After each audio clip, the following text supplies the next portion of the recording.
అన్ని కుటుంబాలు కవర్ అయినట్టేనండి?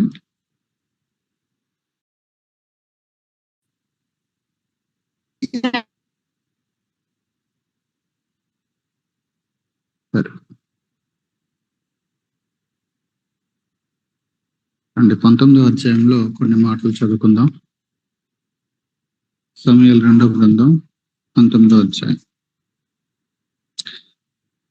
నిన్నటి దినం మనం చూసాం, నా కుమారుడు అబ్షాలోమా అని ఏ విధంగా ఆయన రోధిస్తా దుఃఖిస్తా ఉన్నాడు. వాస్తవంగా ఇది సంతోషించాల్సిన సమయం. ఎందుకంటే యుద్ధంలో గెలిచారు. దానికి బదులుగా ఈ రాజు తన యొక్క దుఃఖాన్ని బట్టి, మొదటి వచనంలోనే ఉంది 19లో, రాజు తన కుమారుని గూర్చి దుఃఖించుచు ఏడ్చుచున్నాడన్న సంగతి జనులందరూ విని, వాస్తవంగా అక్కడ జయధ్వని వినబడాలి. ఇప్పుడు క్రికెట్ మ్యాచ్ గెలిస్తేనే ఎంత హడావిడి చేస్తారు రోడ్డు మీదకి వచ్చి. అసలు ఒక దేశం శత్రువుల మీద యుద్ధం గెలిచారు అని అంటే ఎంత సంభ్రమము, ఎంత సంతోషము, కోలాహలంగా ఉండాలి. కానీ రాజుకి శత్రువు మీద గెలిచాము అనే దానికన్నా కూడా తనకి వ్యక్తిగతంగా తన కుమారుణ్ణి నష్టపోయాడు అనేది ఆయన్ని అది ఓవర్కమ్ చేసేసింది. కాబట్టి ఆయన చాలా తీవ్రమైనటువంటి దుఃఖంలోకి వెళ్ళిపోయాడు. వాస్తవంగా అబ్షాలోము ఎప్పుడో చనిపోవాలి చట్టపరంగా ఆలోచిస్తే. వెళ్ళేటప్పుడు సైన్యాధిపతులకి అబ్షాలోముకి ఏ హాని చెయ్యొద్దు అని దావీదు సూచించటం తప్పు. ఎందుకంటే చట్టానికి విరుద్ధంగా తన అన్న అయినటువంటి అమ్నోనుని ఉద్దేశపూర్వకంగా చంపేశాడు. దానికైనా సరే చట్ట ప్రకారం చనిపోవాలి. తండ్రి మీద తిరుగుబాటు చేశాడు, దానికైనా చనిపోవాలి ధర్మశాస్త్ర ప్రకారం. లేదా దేశ చట్ట ప్రకారం మాట్లాడితే దేవుడు అభిషేకించిన రాజుని చంపి తనను తాను రాజుగా నియమించుకోవాలనే ప్రయత్నం, అంటే రాజద్రోహం, దానికైనా చనిపోవాలి. దావీదేమో దేవుడు అభిషేకించిన వాడిని నేను ముట్టను అని సౌలు విషయంలో ఆయన అలాగుంటే, దేవుడు అభిషేకించిన దావీదునేమో ఈయన చంపడానికి ట్రై చేస్తున్నప్పుడు దానికోసమన్నా చనిపోవాలి. లేదా రాజ్యాన్ని కూలద్రోసి సింహాసనాన్ని లాక్కున్నాడు, రాజద్రోహానికన్నా సరే చనిపోవాలి. వీటన్నిటిని బట్టి ఎప్పుడో చనిపోవాలి, శిక్ష పడాలి, అంటే లీగల్ గా మాట్లాడితే. అయితే పోనీ అవన్నీ జరిగినాయి, ఏదో జరిగిపోయిందని ఇప్పుడు అట్లీస్ట్ దావీదు యొక్క సైన్యంతో పోరాడకుండా అక్కడన్నా సమాధాన పడే ప్రయత్నం అన్నా చేయాలి. ఇప్పుడు సైన్యంతో పోరాడటానికి వచ్చాడు, పోరాడాడు, దాంట్లో చనిపోయాడు. ఒకప్పుడు నీతిమంతుడైనటువంటి ఊరియాకి మరణశిక్ష విధించడానికి దావీదు తన అధికారాన్ని వాడుకున్నాడు, తన యొక్క స్వలాభం కోసం, తన తప్పుని కప్పిపుచ్చుకునే ప్రయత్నంలో భాగంగా. ఇప్పుడు ఇంకొకసారి తన యొక్క అధికారాన్ని దుర్వినియోగం చేస్తున్నాడు దావీదు. ఎట్లాగంటే అక్కడేమో చావడానికి అవకాశం లేని వ్యక్తిని చంపమని ఆజ్ఞించాడు, నీతిమంతుడు అని ఉరియా గురించి బైబిల్ చెప్తుంది. ఇక్కడేమో చావడానికి అన్ని రకాల అర్హత ఉన్న వాడినేమో మీరు అన్ని ఏం చెయ్యొద్దు అంటున్నాడు. ఇక్కడ కూడా తన యొక్క అధికారాన్ని తప్పుగా వినియోగిస్తా ఉన్నాడు. ఇలాంటి పరిస్థితిలో ఎప్పుడైతే ఆయన ఆ విధంగా దావీదు, ఇప్పుడు ఒకటే దావీదు నోటి నుండి ఒకటే మాట, ఒకటే పాట, ఏంటంటే నా కుమారుడా అబ్షాలోమా. ఇక ఈ పాట రిపీట్ అవుతుంది, ఇక అది తప్ప వేరేం రావట్లా ఆయన నోట్ల నుంచి. వాస్తవంగా యుద్ధంలో గెలిచి తిరిగి వస్తున్నటువంటి వాళ్ళు ఎంతో ఆనందంతో ఆర్భాటంతో రావాల్సిన దానికి బదులుగా అక్కడ రాయబడింది, ఓడిపోయిన వాళ్ళు సిగ్గుతో పారిపోయిన వాళ్ళు ఎలాగైతే వస్తారో ఆ విధంగా తిరిగి వస్తున్న వాళ్ళు దొంగ నడకలతో వచ్చి పట్టణంలోకి వచ్చారంట.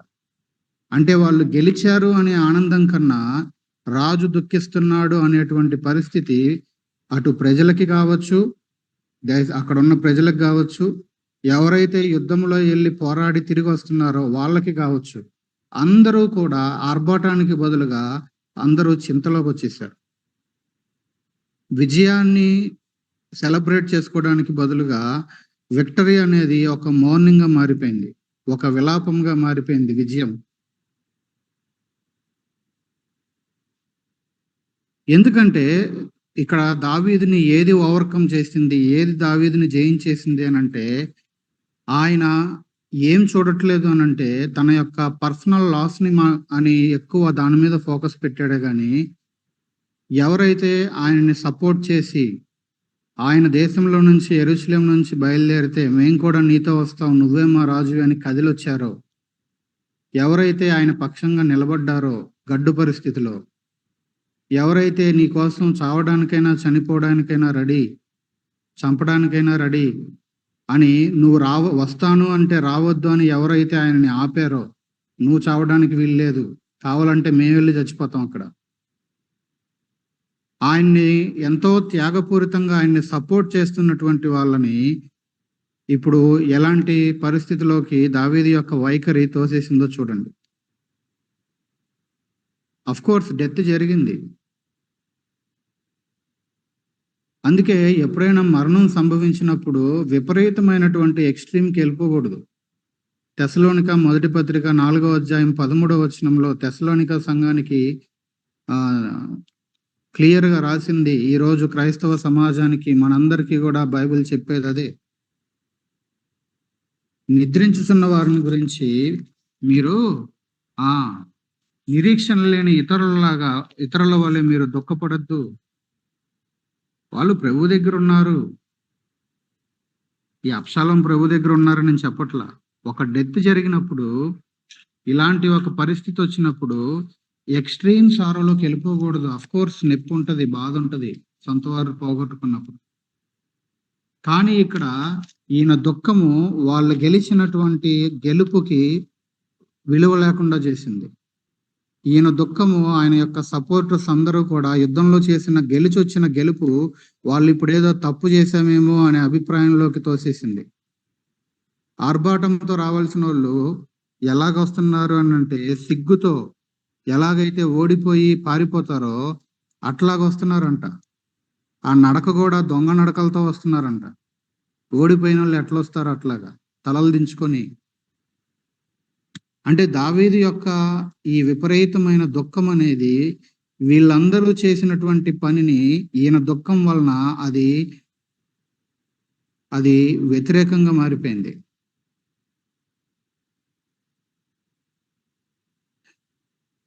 సో ఇది చాలా చాలా ఇంపార్టెంట్. చాలా సార్లు ఏదైనా ఒక సంగతి కనుక ఒకవేళ జరిగినట్లయితే మనము కూడా ఆఫ్‌కోర్స్ మనందరికీ ఫీలింగ్స్ ఉంటాయి. మనుషులం కాబట్టి అవి దేవుడే మనకిచ్చాడు. మనందరికీ కూడా ఫీలింగ్స్ ఉంటాయి. రకరకాల ఎమోషన్స్ ఉంటాయి. అయితే ఇక్కడ మనము ఎప్పుడు కూడా ఫీలింగ్స్ మనల్ని ఓవర్‌కమ్ చేయడానికి వీల్లేదు. ఫీలింగ్స్ మనల్ని ఓవర్‌కమ్ చేయడానికి, అవి మనల్ని గెలవటానికి, అవి మనల్ని జయించటానికి వీల్లేదు.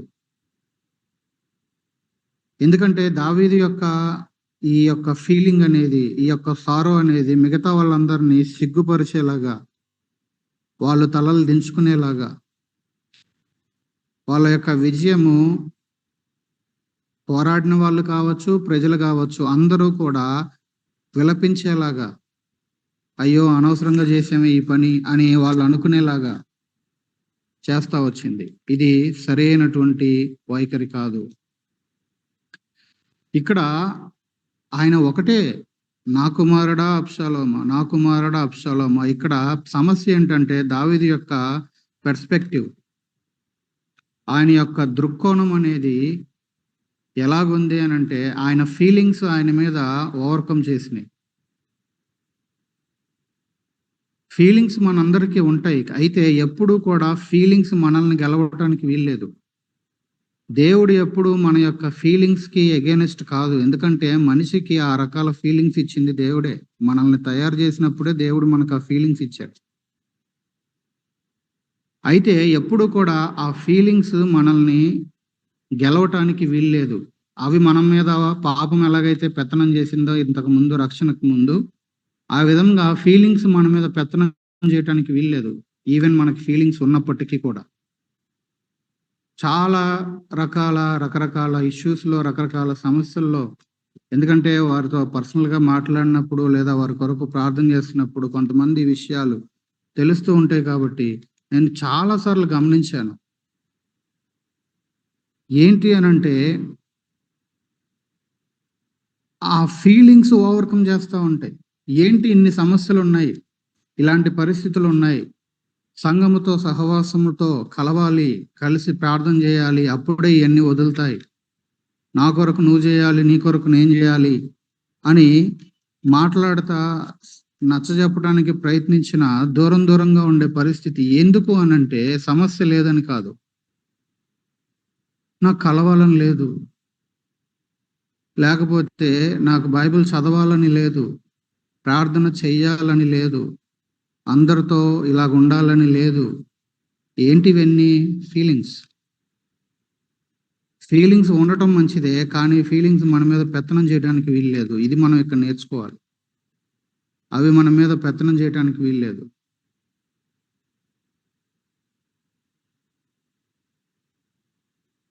దావీదు ఇక్కడ వాళ్ళు గొప్ప విజయం సాధించి వస్తే ఆయన దుఃఖము ఇక వేటిని చూడట్లా. ఆ విజయాన్ని చూడట్లేదు. ఆయన సపోర్టర్స్ ఎంత త్యాగపూరితంగా ఇవి చేశారో అది చూడట్లేదు.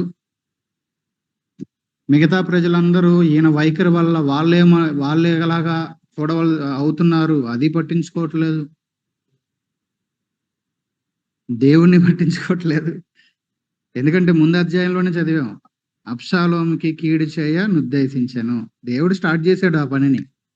ఎందుకంటే ఈయన పూనుకోవట్లేదు లీగల్‌గా, తండ్రి కాబట్టి. దేవుడే ప్రారంభించాడు దీన్ని. ఎప్పుడైనా సరే ఒక విషయాన్ని గుర్తుపెట్టుకోవాలి. ఎప్పుడైనా సరే ప్రాబ్లమ్ ఏంటంటే, మనము ఏ వార్త విన్నాము అనే దానికన్నా కూడా ఫీలింగ్స్ ఎప్పుడూ కూడా మనం వినిన వార్తను బట్టి మన ఫీలింగ్స్ వస్తాయి. అబ్షాలోము చనిపోయాడు. ఒక వార్త విన్నాడు. ఈయన ఫీలింగ్స్ మొదలైనయి. కానీ ఇక్కడ ప్రాబ్లమ్ ఏంటంటే, ఆయన ఏం విన్నాడు అనే దానికన్నా కూడా ఆయన ఏం మర్చిపోయాడు అనేది ముఖ్యం. తెస్సలోనిక 4లో అయినా సరే ఒక డెత్ జరిగినప్పుడు, అక్కడ బిలీవర్ డెత్ జరిగినప్పుడు కావచ్చు, ఇక్కడ దావీదు యొక్క విషయంలో అయినా సరే, ఏమి విన్నాము అనే దానికన్నా ఏది మర్చిపోయాము అన్నదే ఇక్కడ ప్రాబ్లం. జాగ్రత్తగా ఇది అర్థం చేసుకుందాం. ఏం మర్చిపోయాడు? దేవుడు నాకు విజయాన్ని ఇచ్చాడు, అది మర్చిపోయాడు. నాకింకా దేవుడు నమ్మకంగా నాకు మద్దతిచ్చే మద్దతుదారుల్ని దేవుడు నాకిచ్చాడు, అది మర్చిపోయాడు. దేవుడు ఇంకా నా ఎడల కృప చూపుతున్నాడు, అది మర్చిపోయాడు. ఆయన దయ చొప్పున నాకు ఈ విజయాన్ని ఇచ్చాడు, ఇది మర్చిపోయాడు. సో ఎప్పుడైనా సరే ఒక బ్యాడ్ న్యూస్ ఇట్లాంటిది ఏదైనా మన చెవిన పడినప్పుడు, వ్యతిరేకమైనటువంటి సంగతి ఏదైనా మనం విన్నప్పుడు మనం గమనించుకోవాల్సింది సమస్య ఏంటంటే, మన ఫీలింగ్స్ ఎందుకు మన మీద పెత్తనం చేయడం స్టార్ట్ చేస్తాయనంటే, మనము ఏది విన్నాము అనే దానికి ఎక్కువ ఇంపార్టెన్స్ ఇస్తా ఉంటాం. కానీ ఆ సమయంలో ఏది మర్చిపోతున్నామో మనం దాని మీద దృష్టి పెట్టగలిగితే మన ఫీలింగ్స్ మనల్ని ఓవర్‌కమ్ చేయలేవు. లాస్ట్ సండే మనం ఆరాధనలో అదే చెప్పుకున్నాం. ప్రతి పరిస్థితిలో కృతజ్ఞతాస్తుతులు చెల్లించడం అనేది. సో ఏం మర్చిపోయాడు దావీదు అనంటే, దేవుడిచ్చిన విజయాన్ని మర్చిపోయాడు. దేవుడిని కొంచెంసేపు మర్చిపోయినట్టుగా చూస్తున్నాడు. ఆయన కృపను, ఆయన దయని దేవుడు ఆయన చుట్టూ ఆయనకిచ్చినటువంటి నమ్మకమైనటువంటి ప్రాణం సహా పెట్టగలిగినటువంటి మద్దతుదారుల్ని ఇవన్నీ మర్చిపోయాడు. మరలా ఇప్పుడు ఈయన రాజుగా రెస్టోర్ అవ్వబోతున్నాడు. మరలా దేశము స్థిరపరచబడతబోతా ఉంది. ఏ సమస్యలైతే ఇప్పుడు దేశంలో మొదలైనయో ఈ సమస్యలన్నీ ఇక సద్దుమణుగుతున్నాయి. ఇవన్నీ వీటి మీద ఎక్కడా ఫోకస్ లేదు. ఎందుకంటే మర్చిపోయాడు. సో ఈ మాటని మనం బాగా గుర్తుపెట్టుకుందాం. ఏది తెలుసుకున్నాము, ఏది విన్నాము అనే దానికన్నా ఏది మర్చిపోయాము అనేదే మన ఫీలింగ్స్ ని ఎక్కువ అది ప్రభావితం చూపిస్తుంది. కొంతమంది వినంగానే కుప్పకూలిపోతారు. నేను బిలీవర్ సంగతి చెప్తున్నా. కొన్ని బ్యాడ్ న్యూస్లు వినినప్పుడు ఒప్పుకొలిపోతారు ఉన్న పొలంగా. కొంతమంది అట్లాగే నిలబడతారు, ఏం జరగనట్టు అసలు ఏమీ అవ్వనట్టు. దాన్ని మిగతా ఏదో ఒక సాధారణమైన వార్తల్లాగా దాన్ని కూడా తీసుకొని నిలబడి ఇళ్ళ దగ్గర బాడీస్ని పెట్టుకొని ఆదివారం ఆరాధనలో పార్టిసిపేట్ చేసి ఆరాధన అయిపోయాక బరియలు చేసిన కేసులు కూడా తెలుసు నాకు. స్టేబుల్గా నిలబడిన వాళ్ళు. కొంతమంది పేర్లు పెట్టారు అప్పుడు, అబ్బా మరీ ఇళ్ళకే ఉందిలే భక్తి, శవాన్ని పెట్టుకొని ఆరాధనకు వచ్చారంట. వాళ్ళకి పేర్లు పెట్టేంత భక్తి మనకుంటే అప్పుడు మాట్లాడాలి వాళ్ళ గురించి.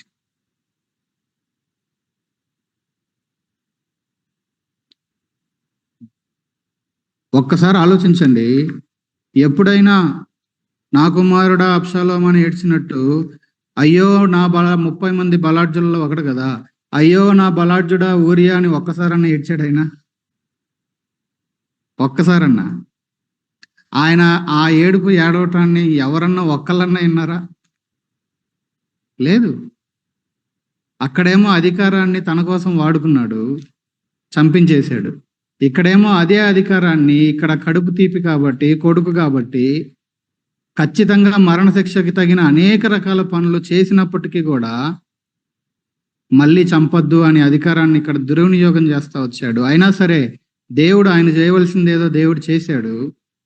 ఇప్పటికైనా సరే ఇది దేవుడు చేసినటువంటి కార్యం అని దానిని తీసుకొని ముందుకు అడుగులేకుండా ఆయన ఫీలింగ్స్, ఆయన యొక్క బాధ ఇక్కడ ఆయన్ని ఓవర్కమ్ చేసేసినాయి.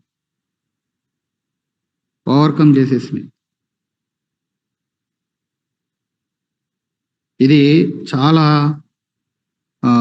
డేంజర్. సో 2 విషయాలు మనం ఇక్కడ నేర్చుకోవాలి. ఒకటి, దేవుడు మనకిచ్చినటువంటి అధికారం. కొన్నిసార్లు అథారిటీ ఫ్యామిలీలో ఉంటుంది, భర్తగానో భార్యగానో. కొన్నిసార్లు జాబ్ చేసే దగ్గర కావచ్చు, లేకపోతే సంఘంలో విశ్వాసుల మీద దేవుడించిన అధికారం కావచ్చు, లేదా సహవాసంలో దేవుడించిన అధికారం కావచ్చు. దేవుడు ఉంచినటువంటి లీడర్షిప్ని, దేవుడిచ్చినటువంటి అథారిటీని, దానిని మన స్వప్రయోజనాల కోసం అదే అధికారాన్ని ఉరియాకు ఒకలాగా వాడాడు, అదే అధికారాన్ని ఇక్కడ ఇంకొకలాగా వాడుతున్నాడు. ఆ విధంగా మనము స్వప్రయోజనాల కోసము, మన స్వంతం కోసము దేవుడు మనకిచ్చిన అథారిటీస్ని మనము మిస్యూజ్ చేయడానికి వీల్లేదు. ఒక లెసన్. ఇంకొక ప్రాముఖ్యమైన లెసన్ ఏంటంటే, విజయము ఆర్భాటము జరగాల్సిన టైంలో తనొక్కడే కాదు, తను చేసిన పని వల్ల మిగతా వాళ్ళందరూ కూడా తలలు దించుకునేలాగా, సిగ్గుపడేలాగా, దొంగ నడకలతో పట్టణంలోనికి ఓడిపోయిన వాళ్ళు వచ్చినట్టుగా వచ్చేలాగా, ఈ రకమైనటువంటి వైఖరిలో తన ఒక్కడి వల్ల అందరినీ ఆ భావజాలంలోనికి తోసేశారు దావీదు ఇక్కడ. ఎందుకంటే నాయకత్వంలో దేవుడు ఆయనని ఉంచినప్పుడు ఆయన ఒక్కడి వల్ల మొత్తం ఎఫెక్ట్ అయిపోయారు. చాలా ఇంపార్టెంట్. ఆ రోల్ ప్లే చేస్తున్నప్పుడు ఈవెన్ మన యొక్క పొలిటికల్ ఏమంటారు, ప్రమాణ స్వీకారాలప్పుడు ఎంపీలకు కానీ, ఎమ్మెల్యేలకు కానీ, ఐఏఎస్ ఐపీఎస్లకు కానీ వాళ్ళ ప్రమాణ స్వీకారాలప్పుడు వాళ్ళు కొన్ని ప్రమాణాలు చేస్తారు. అవి ఒకవేళ ఎప్పుడైనా వినున్నట్లయితే అక్కడ ఏముంటాయి? స్వప్రయోజనం కానీ, లేకపోతే భేషజాలు కానీ, నా సెల్ఫ్ని, నా ఫ్యామిలీని కానీ అన్నీ పక్కన పెడతాను, నాకు దేశము యొక్క ప్రగతి, ప్రజలు ఇదే నాకు గురిగా అడుగులేస్తాను, ఈ రకమైన మాటలన్నీ ఉంటాయి అందులో. సో దానికి బదులుగా రాగద్వేషాలు ఇవన్నీ వచ్చేసినాయి. ఈయన కూలినటువంటి ఆ యొక్క పరిస్థితిని బట్టి అందరూ అదే పరిస్థితిలోనికి రావటం, ఇది కూడా కొంచెం బాధాకరమైన విషయం.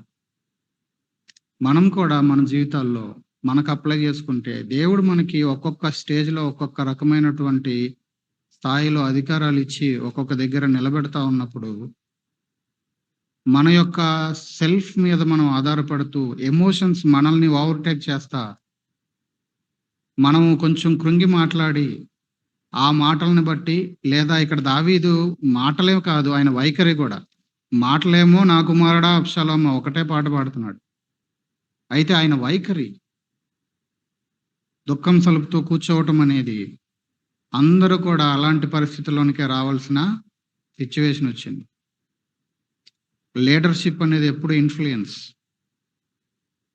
ఉదాహరణకి యేసుప్రభు వెళ్ళిపోయిన తర్వాత పేతురుని గుర్తు చేసుకోండి. నేను ఎళ్తున్నాను చేపలు పట్టడానికంటే, అన్నా నువ్వు వెళ్తే మేమేం చేయాలి? మేము కూడా వచ్చేస్తామని బయలుదేరారు ఇంకొక ఆరుగురు. అపోస్తలులే. రైట్‌గా అయినా, రాంగ్‌గా అయినా ఇన్‌ఫ్లూయెన్స్ చేస్తాం ఖచ్చితంగా. కాబట్టి మన మాట కావచ్చు, మన ప్రవర్తన కావచ్చు, జాగ్రత్తగా కాచుకోవాలి, కాపాడుకోవాలి. అయితే అది మంచిగా అన్నా ఇన్‌ఫ్లూయెన్స్ చేస్తది, లేదా చెడుగా అన్నా ఇన్‌ఫ్లూయెన్స్ చేస్తది. మనము ఇతరుల్ని ప్రభావితము చెయ్యకుండా న్యూట్రల్‌గా అయితే ఉండనే ఉండం. అందులో ఎట్లాంటి ప్రశ్న లేదు. మంచిగా అయినా ప్రభావితం చేస్తాము, చెడుగా అయినా ప్రభావితం చేస్తాం. అంతే. సో, అదొక లెసన్‌ని కూడా మనం నేర్చుకోవాలి. అంతేకాకుండా మూడవ ప్రాముఖ్యమైన లెసన్ ఇక్కడ 5వ వచనం వరకు గనక మనం చూస్తే, ఏది విన్నాము అనే దానికన్నా గూడా, ఏది మర్చిపోయాము అనే దాని మీద మనం ఎక్కువ ఫోకస్ పెట్టాలి. దేవుడు విజయం ఇచ్చాడు. వాళ్ళందరినీ సజీవులుగా వెనక్కి పట్టుకొచ్చాడు. ఇప్పుడు దేశంలో సమస్యలు పోతాయి. నీ కుటుంబంలో వచ్చిందిలే సమస్య. దేశంలో సమస్యలు పోతాయి. ఈవెన్ ఇప్పుడు నీ కుటుంబంలో లేసిన సమస్యలు కూడా సెటిల్ అవుతాయి. వాడొక్కడు లేకపోతే. దేవుడే ఈ పని చేశాడు.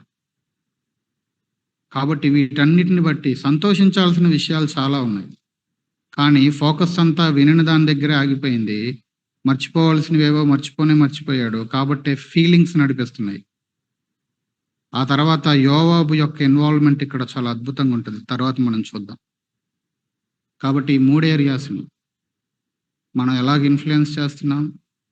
మనకిచ్చినటువంటి అధికారాల్ని ఏ విధంగా యూజ్ చేస్తున్నాం? ఫీలింగ్స్ చేత నడిపింపబడుతున్నామా? ఫ్యాక్ట్స్, వాస్తవాలు ఏవైతే ఉన్నాయో వాటిల్ని మర్చిపోక వాటి మీద మన దృష్టి పెట్టి ముందుకు అడుగులేస్తున్నామా అనేది ఆలోచించుకోవాలి. ప్రార్థన చేసుకుందాం. ప్రార్థన చేసుకుందాం.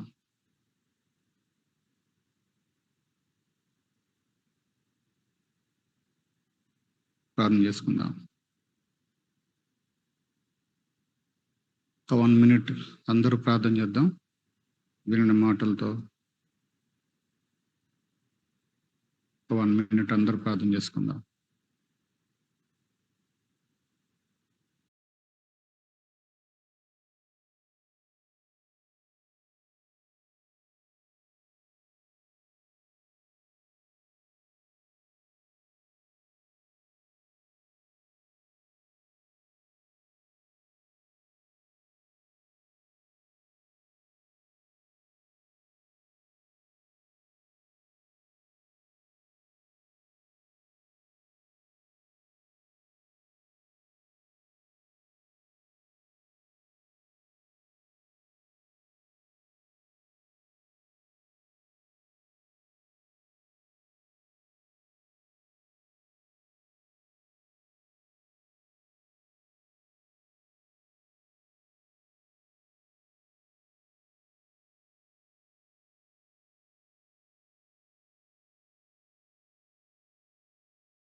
చివరిగా ప్రార్థన చేసుకుందాం.